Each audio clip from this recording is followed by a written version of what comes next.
क्या आप देश और दुनिया की खबरों से रह जाते हैं बेखबर? तो सब्सक्राइब कर लीजिए हमारे HT न्यूज चैनल को और बेल आइकॉन को दबाना मत भूलिएगा। तेलंगाना में क्या हो रहा है? लव जिहाद के नाम पर हिंदू लड़कियों को फंसाया जा रहा है, कई लोगों को गायब किया जा रहा है।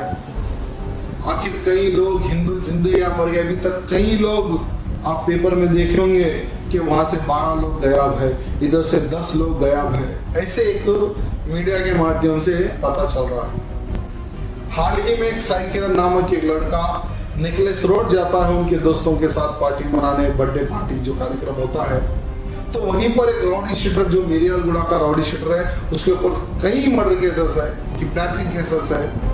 वो व्यक्ति एक हिंदू लड़की को ऑलरेडी फंसाकर वो शादी कर ले, जो रॉडी शीटर निकलेस रोड में एक कार के अंदर बैठा हुआ था।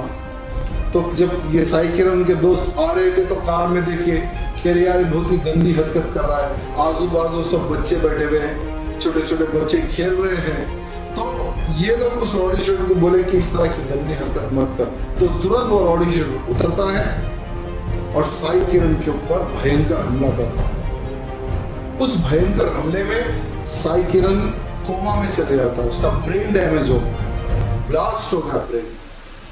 2 दिन के बाद साई किरण खत्म हो चुका, मर गया साई। तो ऐसे कई लोग हैं जो निर्दोष लोग हैं जो ऐसे रॉडी शीटरों के हाथों मारे जा रहे हैं। आप देख रहे हैं तेलंगाना में। तो मैं चाहूंगा कि सेल्फ डिफेंस हर वो व्यक्ति सीखे।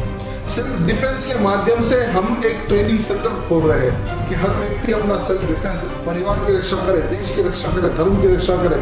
ये हमारा लक्ष्य है। तो तुरंत जो लोग कराटे, बॉक्सिंग कुछ ना कुछ सीखना चाहते हैं तो हमारे से आकर तुरंत संपर्क करें। हमें किसी पे हमला करना नहीं है, लेकिन कोई व्यक्ति हमारे पे अगर हमला करता है तो अपनी जान, परिवार की जान, हमारे साथ जो भी व्यक्ति रहता है उसको बचाकर हम सेफ ला सके, यही उद्देश्य लेकर हम एक ट्रेनिंग क्लास खोल रहे हैं। तो मैं चाहूंगा जो व्यक्ति इस तरह की दुविधा में फंसा हुआ कि मैं कुछ नहीं कर सकता जिंदगी में, मैं लड़ नहीं सकता, ऐसे लोग आकर हमसे